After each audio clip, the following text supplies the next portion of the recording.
Let's talk about our mental health, right? Uh, yes, let's. Let's. Yes. If you listen to our conversations, I'm listening. I would think that it's good to actually get into mental health because I agree. you agree? Yeah. Yes, because it will be Because some brought of you are into not question. feeling All well. the things that we are saying here, surely. Right. Mental health. Right. Carry on, Eric. A number of things have emerged in the country in the last number of years. Okay. And it got to a point where we saw the government itself actually realize that there's something happening and even form a task force to look at the mental health and well-being of and the happiness of the Kenyans. This task force worked and it was comprised of some senior psychiatrists and people who are experts in this field. And then they came up with a report and they presented the report to the Ministry of Health. Number one recommendation was we are not doing well. And they said, in fact, government should declare this a national disaster. And then we've also seen a number of things that are happening in the society, and you're wondering, okay, so what is it? It's like an expression of anger that is extreme, where a twin goes and kills his brother because of alleged love triangle. Live next to one another. This one feels like you've taken over my girlfriend and goes and kills. So we are seeing incidences of extreme violence happening in the country. We're also seeing incidences where people seem really to be suffering and they're feeling the pressure. COVID-19 exacerbated this. Livelihoods affected, things change, and you're waking up and suddenly you don't have a source of income, and yet you still have to live your life. And we've been having the conversation on what is happening and what options do people have. So today, let's focus on those options. We had a conversation with Dr. Frank Jenka, who chaired that task force, and he told us what they've been doing. He told us what they saw around the country. You're finding people queuing at a private or public hospital. They think that they are suffering from something, but when an expert just talks to them, the expert realizes this person, there's a mental health issue. That it could be what is bringing them to the hospital. The person doesn't know. And this is a very high percentage of Kenyans. So we're going to have a conversation now with a clinical psychologist. This is Diana Wache of Machi Consult. Thank you very much for joining us, Diana. Thank you for hosting me. Welcome to the Situation Room. That is called the hot seat, but as you can see, it's not hot, right? It's just warm enough. It's just warm enough. Perfect. Yeah, it's perfect for you to enjoy this. Yes. Yeah. I think let's start with the definitions. Who is a psychologist and who's a psychiatrist? Okay, in my practice, a psychiatrist, most of the time, is the one who gives medication to patients who have mental illness. So this will require someone who has severe symptoms of what we call psychotic disorders. For example, someone who has schizophrenia or severe bipolar. So these are the kinds of people who require medication. So a psychiatrist in this country will be the one to give medication to such people. And a psychologist, on the other hand, uses different therapy techniques to offer therapy. So most of the time in my profession, as for me, for example, a psychologist is more of a talk therapy. So we use different kinds of therapy techniques. For example, one called cognitive behavior therapy or interpersonal therapy. Basically different types of theories on how, or treatment methods, but mostly it will encompass talking to people and finding out what exactly is going on with them and finding solutions. And when we think about psychologists, it's not more of the person telling you what to do, the expert telling you what to do. This person will walk with you through the journey, telling you for you to come up with solutions, help you to come up with solutions that is going to help you in the long run. So it's not to tell you do this or do that. That is not what psychologists do. Mostly is to walk with this person through the journey, telling them, okay, these are the issues you're facing. What are the other alternatives you can come up with, or the coping strategies that you can implement to make yourself feel better? So mental health, number one, is about effort and it's about attitude. And one of the reasons, yes, for severe cases of people who want to commit suicide, they may need involuntary hospitalization. That is what happens. But most of the time when a person comes to a psychologist is to say, I need help, help me. and these are the issues I'm suffering from. So help me come up with solutions. These are my problems. Help me. Let's work together for us to come up with solutions. So that's what the main difference between a psychologist and a psychiatrist is.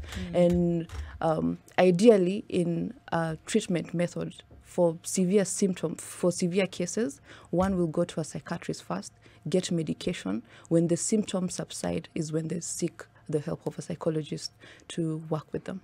Is there an embracing of this? If we want to look at it in this country and maybe some of the countries on this continent, is there an adequate embracing of these services that are available to people when it comes to psychology and even psychiatry, to come and say, I have a problem, and to seek out the services of a psychologist? Because I think about people that I know who live in other countries, and everybody has a therapist. Yeah. You know, it's one of the things you do. You do your grocery shopping, you take your dog to the vet, you book an appointment with your therapist. Yeah. It doesn't really happen here. So is there an embracing of this to say that we can have a chat about what's really going on mentally? I will say 5 years from now, 10 years from now, things were a bit different. But right now we're seeing progress of people saying, yes, I need help and I need to seek therapy. There are a couple of ways to look at it. One is the availability of these healthcare professions, people who are experts and who can offer help. There are very few in this country. Actually, people who are qualified to offer the services. And number two is also about are people able to afford? Yeah, we talk about affordability. It will say if you have someone who has a mental illness and wants to seek help, but who's suffering and saying, do I buy food? Do I buy clothing, or do I contribute towards school fees of the kids, or do I see a therapist? So it's about what one feels is most important. Of course, also is the acceptance of seeing the mental illness or mental health as a big deal.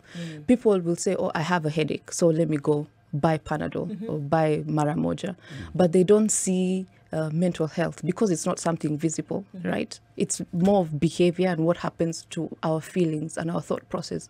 So it becomes more of not an important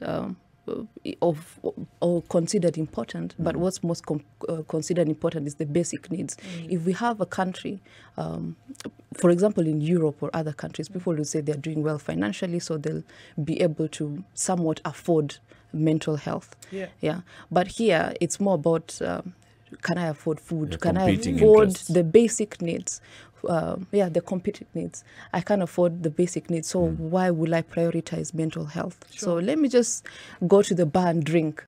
Let me deal with this. Yes, let me deal with it. Not realizing you're just exacerbating your symptoms.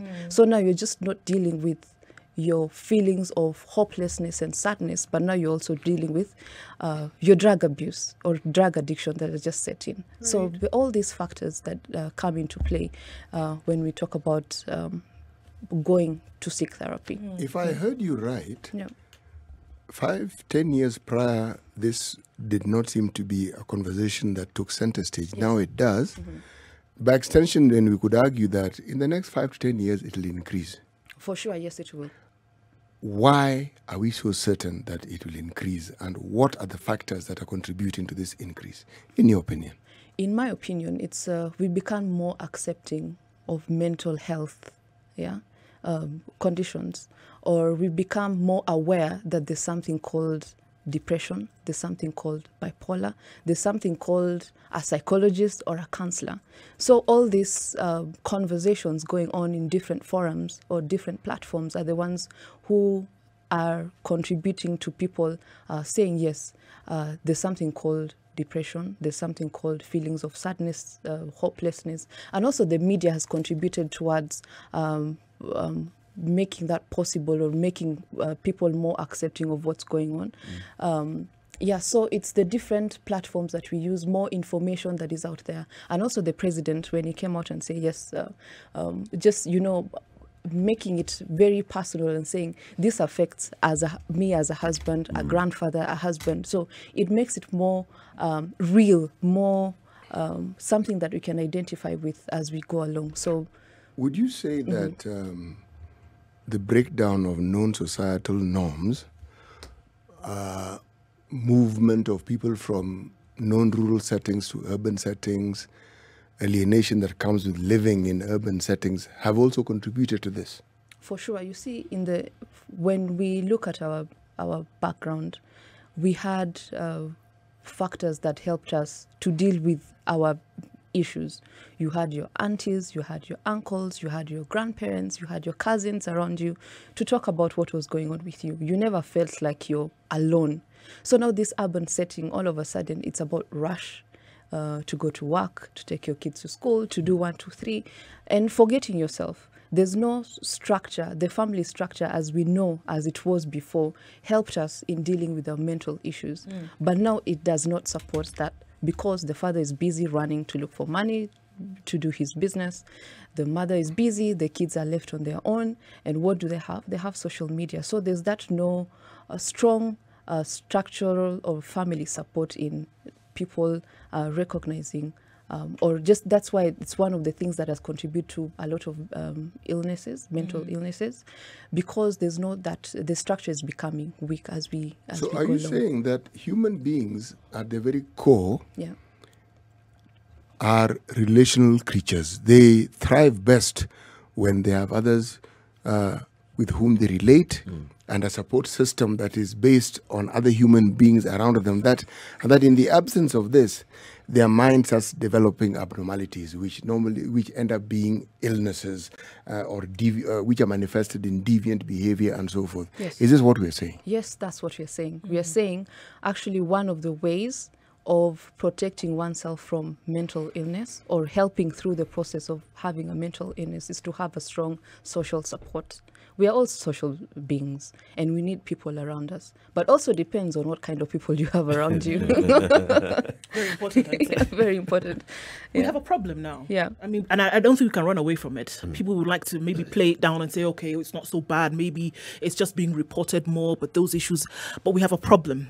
The every day we sit in this room and we go through the stories, and there has not been a day, and I counted, in the last 43 days, there has not been a day that there has not been an incidence of somebody taking the option of taking another life to solve a problem. Yes. 43 days. So I can imagine, if that is what is being reported, that there are many more incidences of the same. For sure. They've become more violent as we've gone along. We've seen some terrible, terrible things happening. And it would be that people have resorted to violence. People have resorted to taking lives. And we're not just talking about assault anymore. Now we're talking about murder to solve a problem. Mothers are killing their children because they cannot deal with the frustrations that comes about because of financial incapability. We have relational issues and two people fighting over one lover, and one decides to take the life of his twin brother. An example we've seen this morning. What is this showing us? And even before yesterday, we had by-elections around the country, people resorting to violence, carrying weapons to an election, because that would be the solution to solve to an issue that you have. What are we seeing? Is this not a problem that we are having right now? And what can we really, really start to do to chip away at these issues? It's first to have conversations like this, very important, so that more and more people know what to create that mental health awareness. Very, very key.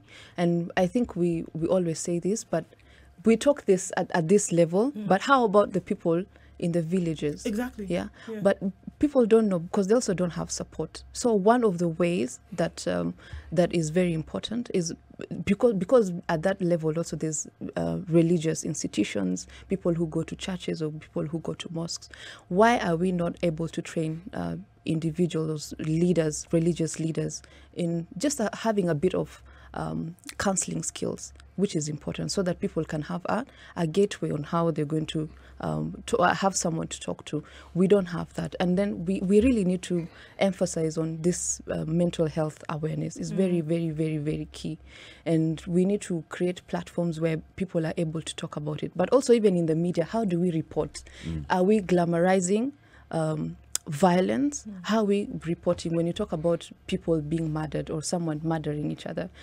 what other solutions, other than saying, yes, this has happened, what solutions are we offering? Are we offering and saying these are the helplines that you need to go to? These are the people, these are the places where you can go to, institutions which are set up where you can go and get help. I don't think, to be honest, we do that. We but always Anna, say, even before we get to institutions, yes. I mean, let me pose this question. Mental health, even if we did everything that we are suggesting here, how exactly do we as a society view mental health? I'm suggesting, the stigma attached to mental health is perhaps the biggest block to anything that can be considered remedial, with the view to ensuring that, one, it's tackled as it should, and that people are accepting, one, of acknowledging what it is, so that you can actually find a solution to it. Yes. How do you get people to destigmatize mental health? Because you mentioned mental health, madness. But you see, that's the extreme. That's the thing. There's mental health, and then what we call psychotic disorders. Psychotic disorders, what we think about mental health is about psychotic disorders. Yes. Mental health will encompass how you feel about yourself, your self-awareness, what's going on with you. Are you okay? Are you feeling sad? Problems? How do you solve problems? What are your coping strategies? All those things are the ones that encompass mental health. But when you think about mental health, ask someone walking in the streets of Nairobi, mental health, or they hear a counselor or psychologist, the first thing is a crazy person. Yep. You're crazy. But I'm not mad. I'm not mad. Why do I don't need help. You know, I don't need help. But So, even before we get to mental health, Diana, even Yes. when it comes to illnesses, we are a society that is very good at self-diagnosing and also self-medicating. yes. Yes, because if the symptom is pain, you know what to do.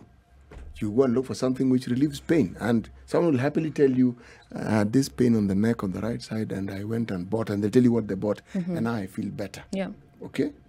But so long as mental health and stigma are, should we say, considered to be one and the same thing, the stigma attached to the one and the same thing, do you really think we'll ever get to the bottom of dealing with mental health issues? I think we can, but it will take a long time for us to Why? get there. Why must it take a long time? Because we are not accepting of the reality as is. And how do we get to be more accepting? Talking about it. And we have more people. It's good when we have these days more men and more women coming out and saying, I was abused. This is what happened to me. We need to keep those conversations going, because to give it a human face. Okay. Yeah. We need to give it a human face. As a clinical psychologist, Yes. you have a body that governs your activities, isn't it? Yes. Union, conglomeration of clinical psychologists and what have you. What program do you have to ensure that just very basic counseling training is disseminated, not just to people within towns, but to rural areas? Let me explain why I'm asking this. There is no place in this country which doesn't have a mental health, a health facility. Yes. And people come to health facilities. So within those units, do you have a plan, a program which is in the making, has begun, so that you afford this basic training to people? Because people who normally come to hospital with other health needs may also have mental health issues which they don't talk about. Yeah. Do you have such a program? Different individuals I have their apologize own programs. if this is a difficult question. No, it's not. I'll Yes. answer to the best of my knowledge. Yes. So many people have, many psychologists or many individuals in the healthcare, we have so many mental health advocates who've taken upon themselves to do that job. But also many NGOs have also come up with programs, mentorship programs, ETC, or mental health psychological support, where they're able to give such support to people at the grassroots level. But also all this requires funding. Yeah, it requires funding. But where is this funding coming from? Do you know where I'm going with this? Yes. When we train health workers, whatever cadre, do we have units within their training that focus on counseling, psychology? Do we have it in medicine for clinical officers, for nurses? Do we have it? And if it's one unit, is that one unit adequate? Or should be more units? Meaning, when you unleash health workers into the workplace, should we not have equipped them with this basic knowledge so that even as they go about their business, they can pinpoint when And they can see these identify and issues. then They can refer. identify when they say there's a problem here. And maybe I can just piggyback on that question. Yeah. Because the statistics that we saw from this super PAC for mental health in the country was staggering. 1 out of every 3 individuals in this country, if you sat with them and had a conversation, they would be skewed towards having a mental imbalance or a mental health problem. 1/3 of the population, that's huge. That's true. So shouldn't there be more deliberate action for things like this, for example, that anybody who is coming into contact with anyone, any potential patient, should actually have the basic in terms of training to be able to identify an issue that is going towards mental health when they see it, to say, okay, this one I need to refer, this one I need to refer. Because what do we have? We have people, 1/3 of the population walking around with a problem, and then we end up with the stories that we are seeing of the grotesque manner in which people are solving their problems. Meanwhile, we've seen the identifiers a long time ago. Yeah. I agree with you. There's definitely a big need for us to offer training at that level. I don't know how much of it is happening. And as you're saying also, already these clinicians or people who mental health workers at that level, at this grassroots level, I don't think they have sufficient skills to offer, because also it's a specific field. It's not, I mean, treating mental health is not something anyone can do. The same way, for example, you say, if you have a toothache, you can't go to a general doctor or someone, you have to go to a dentist, right? Sure. But there are certain things that we can do. For example, first aid and psychological first aid that we can train people on, health workers. We can also offer basic counseling skills for us to identify, one, not just the treatment itself, but also the diagnosis. Because there's a big assumption, for example, even in our own homes, when someone is depressed, what are the symptoms? Do we know even some of those symptoms? We just assume someone who's sleeping the whole day is a lazy person. Yeah. It's teenagers. Yeah. You say this one is a lazy person. Or someone who all of a sudden eating too much is okay, maybe she just has too much appetite. Gluttonous person. Yeah. Let's look at those signals, okay? Because now we want to address what is it that we can do to start addressing our mental health challenges. How do we identify? How can I identify that from myself and somebody else that I'm dealing with? We're having a conversation with Diana Wache. She's a clinical psychologist. Addressing Kenya's mental health challenges is our conversation this hour. In the studio every morning is CT Muga, Ndu Oko, Eric Latif, and our guest this hour is Diana Wache. She is a clinical psychologist. We are addressing Kenya's mental health challenges. As we continue the conversation, let's go to the phone lines. Karaoke in Lavington would like to chime in. Good morning, Karaoke. Yeah, good morning, Ndu, CT, and Eric. I've become one of your prolific callers in the morning. Very good. And we are delighted. Very good. I hope you guys don't mind, but I think that's a very strong endorsement of the enlightenment that we derive from your show. I think you guys are doing an amazing job. Asante sana. Karaoke, say hello to Diana. Hi Diana. Good morning, Karaoke. Yeah, so... Karaoke, I have to ask this. When you said hello to us, it was sort of voice. Guys, it's good to see.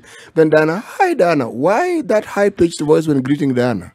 She's the guest. No, it's out of guilt. I felt bad, but I probably felt that I neglected her. That is why. Please carry on. Yes. I had to compensate. Yes. High-pitched greeting.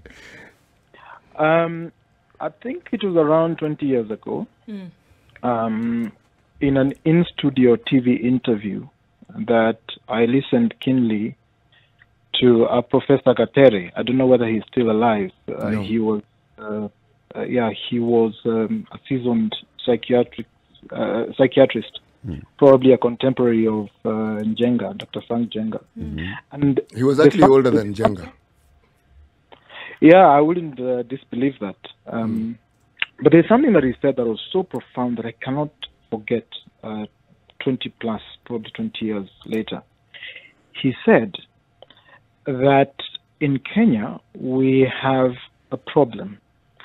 And he cited some examples.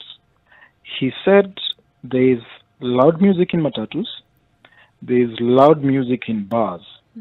And this is what he further said. He said, when you see people in a matatu that's playing loud music, they're probably nudging their head. I can't remember how he put it, but there are people who are enthusiastically, following the music and they like it.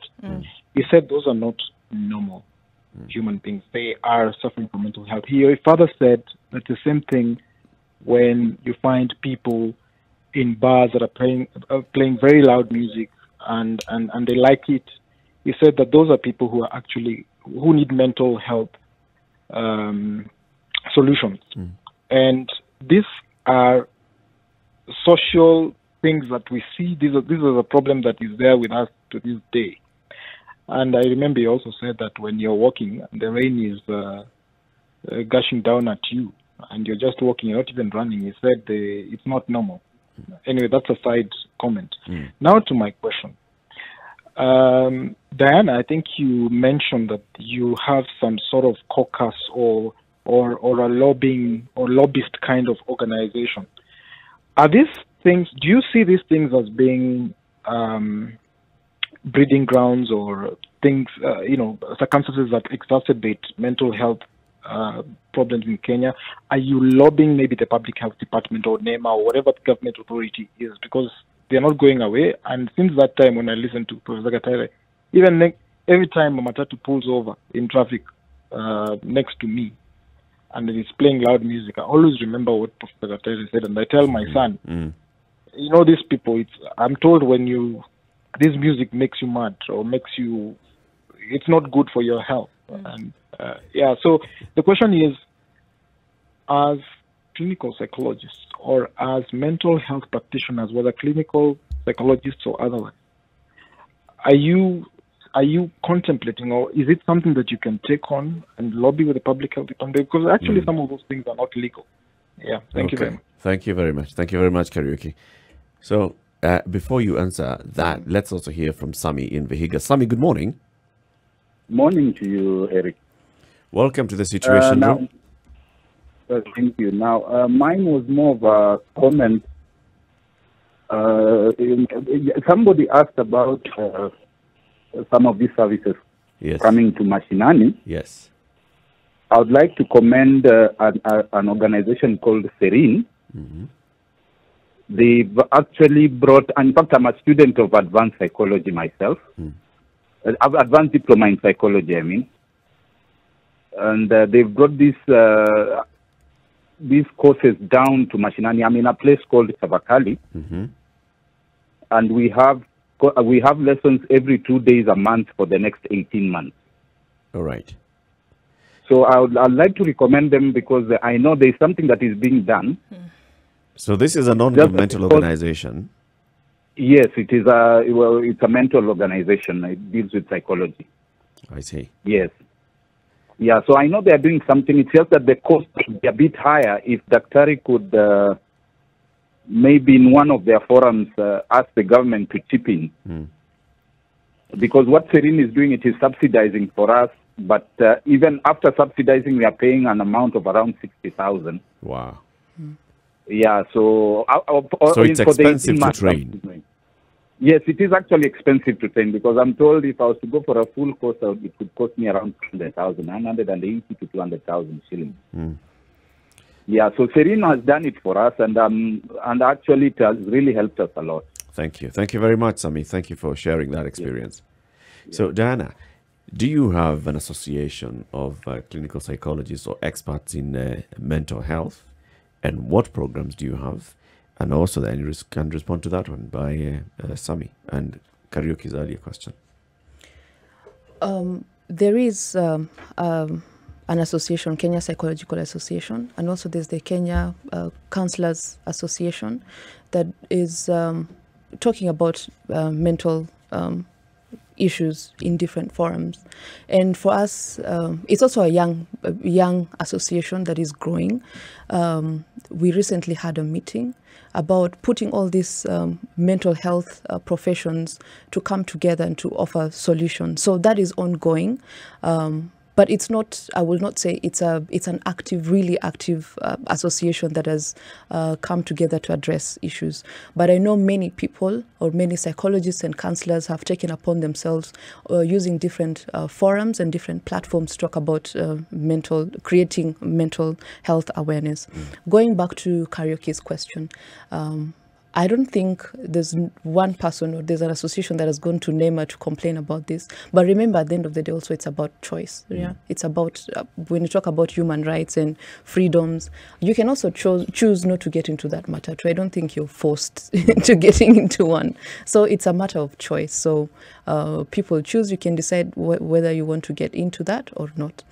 But I do value silence, even for my own mental sanity. well-being. Very, very important to have that moment of quiet, because it gives you that moment of reflection and seeing where you've been, where you are, and where you're going.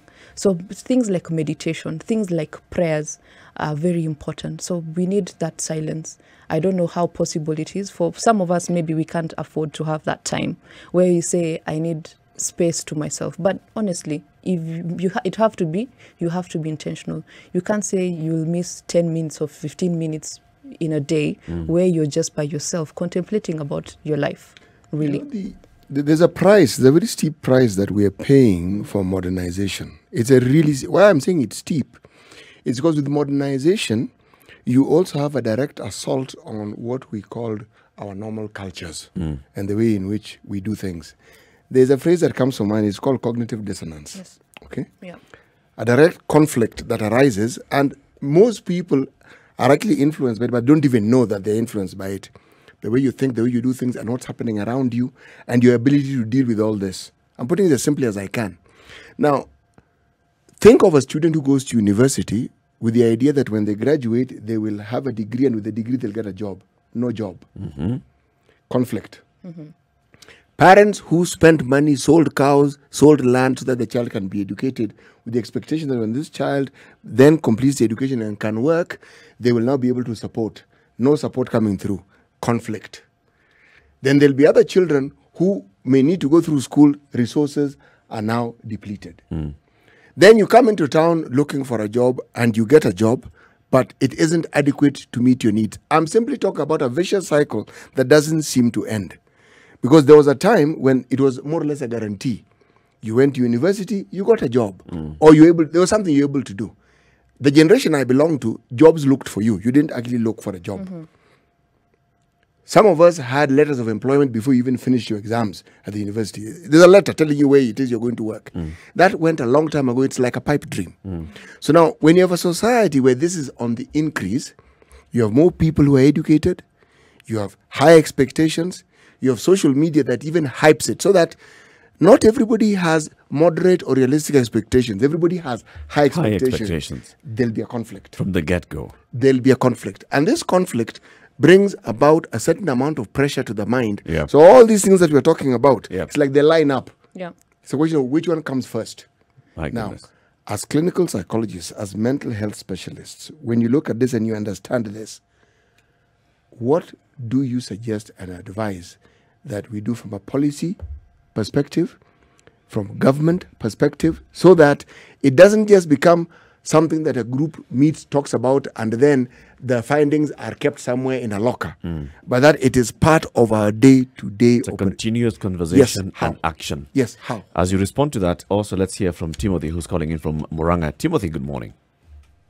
Morning, how are you? Very well, thank you. My name is Timothy, Yes.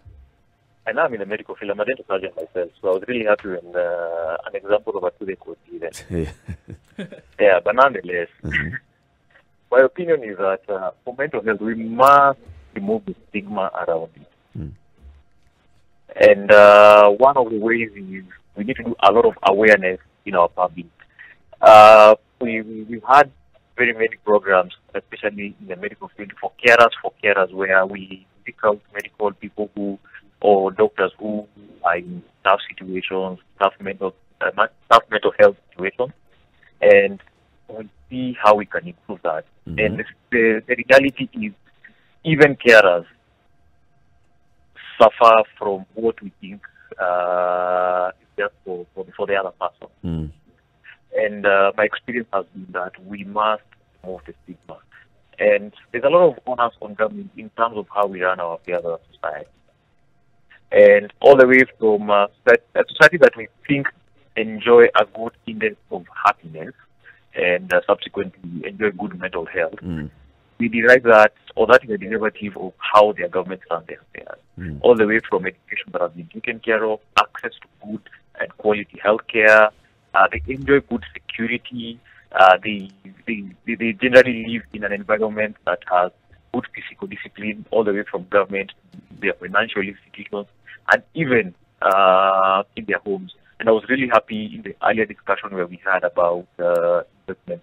And all that tied up together, a society generally will enjoy good quality mental health. Yeah. And the conversation that you're running should have a sequel to it. And it should be a champion for creating awareness for good mental health so that we remove the stigma around it. Thank you very much, Timothy. Thank you. Thank you, and we hear you. Yep, so we're taking your call, 0719-012-600. Having a conversation with Diana Wache. She's a clinical psychologist with Machi Consult. We are addressing Kenya's mental health challenges. Another call on the line. Lincoln, good morning. Good morning, sir. How are you? Very well, thank you. Okay, nice to see you. Your situation looks very therapeutic. It is, believe me. You're very kind, sir. No wonder. So, okay, I'm very serious because I'm a counselor. Okay. And I think the discussion you're having is very interesting, very timely, but also very challenging. The reason is that I'm a very strong believer in what it now needs to be what we call the community mental health services. Unfortunately, our training and policy direction in this country is focusing more on very clinical stuff in the field of psychology. And current research shows that probably very few people need clinical interventions. So from the question that I was asked, because there is a series of issues that are causing a lot of stress, a lot of actually negative mental health outcomes. Yep. The question would be, why would we not have policies that advocate for community-based mental health interventions? Yep. Just like we train people how to do micro-enterprise stuff, train non-mental health people to do mental health work. And I'm saying that there's a lot of research now, some of it I've been involved in, establishing institutions that actually make sense for people right in the village who never have a chance to see a therapist or a counselor. Yeah. And this needs to be done in the local language. For example, if I'm a Kikuyu, I'll most likely be depressed or stressed from my cultural perspective. Yeah. So if I borrow an intervention from US or Europe and come and try to help this guy who is depressed from his cultural perspective, we will never get it. Right. And that's my greatest worry. So can I ask you a question, sir? Please do. I'm delighted to hear that you practice counseling. How effective is it in the area that you ply your trade, and how acceptable is it? Well, for me, I believe it's very acceptable, very effective, and we have very good results. Because we do not use a clinical approach to psychological problems that people experience. We actually now evidence that non-mental health people who are trained what we call apprenticeship psychological approaches can be able to provide help and treatment to someone who has depression. Let me give an example. We found that in the Luo language, somebody who is depressed, suffering from something called, what do they call it? Okay, let me tell you from Uganda what I remember. Somebody from depression, in the Luganda language, they called it okwechawa. Okwechawa is self-hatred. Okay. You cannot treat somebody who has self-hatred with a clinical intervention that says you are depressed because you don't have food, you don't have money, you need to deal with self-hatred. The Lu people called it paromangeng. Paromangeng is equivalent to depression in that community. How do you help that person? A villager in that community can be trained to respond to paromangeng in that particular situation. But we do not have these interventions in policy. We do not have these interventions in our training institutions, and therefore not equipping the communities with mental health skills that can help their own people without waiting for someone to have a PhD in psychology. To come and deal with them. Lincoln, thank you very much for this contribution. Excellent. Thank you very much. And no, thank you very much, sir. Asante. Senator Sylvia Kasanga, good morning. Good morning, Eric. How are you today? Very well, thank you. Nduko. Good morning, Ndu. I've given her a company name. Yes, it's clear. called It's by ownership. From the very beginning, Mheshimiwa, you determined that you should belong to that community. Thank you. Thank you. Eric, I want to appreciate this conversation so much. I try to catch your conversations every morning. Right. And as always, and like we said last time, the fact that you're giving this conversation, mental health, a platform is one of the most beautiful things. And I want to thank Diana also for the insights that she's giving Kenyans. And the last caller who spoke is one of the things that we must focus on. We are not going to be able to tackle mental health without a community-based approach. Because of the different communities we have, our different cultural backgrounds, our different languages, like he said, we all define different issues differently. And therefore, and that is why some of our campaigns, even at Parliament, we are looking at a community-based approach. And there's no any other way of tackling it, decisively and very well. And the second thing Diana said that I appreciate is the integration. And I think, CT, you posed a question of how to integrate mental health with the healthcare system. And that is very critical, that every hospital, level 1, level 2, level 3 going on, should have a battalion of mental health practitioners who work alongside other physical healthcare workers, so that somebody can get like a wholesome approach to healthcare. And then lastly is the stigma. Stigma still remains the biggest issue. And I'll tell you what we've done here in Parliament. Of course, besides sponsoring the bill, and the bill, I'm happy, is back in Parliament again, is the issue of fighting stigma. We've gone ahead and rolled out a campaign we are calling out Fungua Roho campaign. And this is using parliamentarians, because first we want the parliamentarians themselves as representatives of people to understand and be aware on what is mental health. Then we are going a little further and asking them, now that you know, we need you to have this conversation with your people from whichever corner of the country that you have. So we have a series of trainings of our leaders that we are conducting. And we are then tasking them to go out. And then we'll look at ways of doing translations in different languages, so that we can begin to have, community-based conversations, started off with leaders or continued with leaders, or leaders in support with all the other organizations that have been working around the mental health. As you know, there are lots of organizations that have been working around mental health. And most of our practitioners, like the clinic officers, like you've heard, and psychologists, a lot of them work in the community. And it's time now we amplify all this, and all this should now come together so that we push the government now to do what it needs to do, which is set up now the policies, proper policies, and of course the legislation, and most importantly is the funding of mental health. And I want to report here that at least we are happy this conversation is now happening at the ministry level. We are having conversations now with the ministry, the Directorate of Mental Health, to look into issues of funding, to introduce them into the bill, which is now going to flow without a hitch, because the hitch we had has been sorted out. So very soon, God willing and inshallah, we are going to have a bill But besides the bill, the operationalization of it requires county governments, it requires all the practitioners, and it requires this awareness conversation to keep continuing. And I really want to thank Spice FM for giving this conversation. Mheshimiwa, may I add to your conversation? Thank you so much for everything you've said. May I suggest that the committee you belong to and those who make these decisions on our behalf also consider utilizing already available resources. One of the things that HIV did, it unleashed upon the population, especially in areas where HIV prevalence was high, very many people who were trained in counseling. Very, very many. Now, these are people who are underutilized because people feel that HIV is under control, people are managing it, but the personnel exist.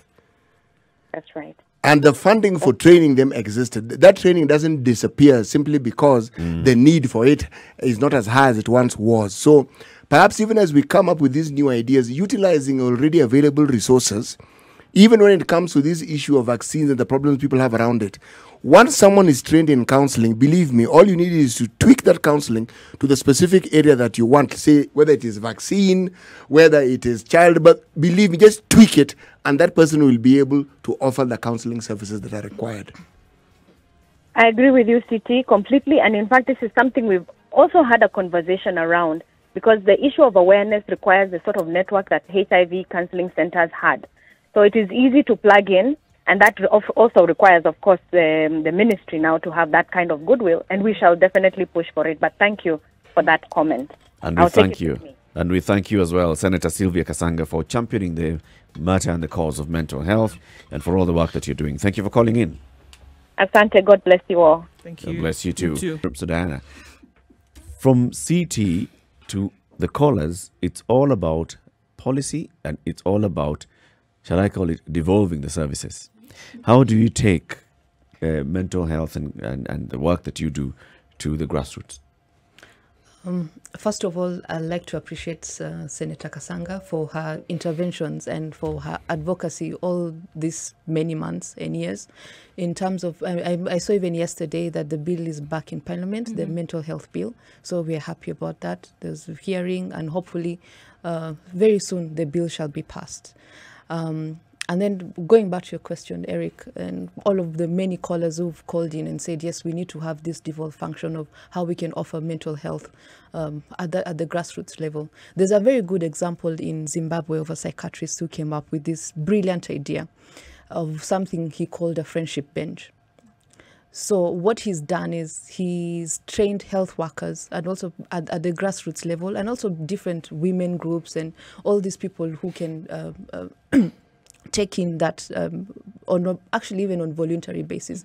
They have these benches in parks and different places where you can go, anyone, they'll sit there and wait for someone to come, and they offer that service to them, just brief psychological interventions where they talk to different people, and it has worked. So this is something that can also be replicated in this country if we have different, if we get funding, or if actually the intention to do it. It's something that is possible. As we all say, that social support, at the end of the day, it's all about the social support that we give people. It's who we talk to and how we talk to people.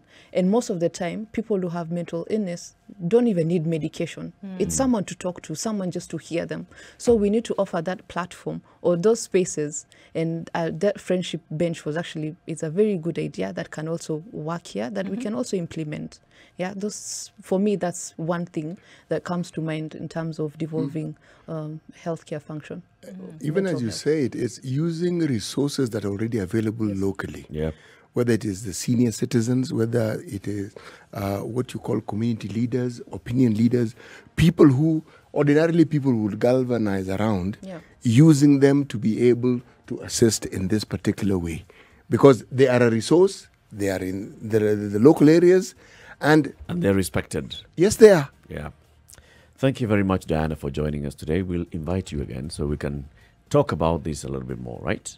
And even just the issues of identifying when you need to talk to someone, how to reach out to someone, how to start that conversation with someone. I think those are important conversations that we can have. Asante sana. Thank you so much for having me.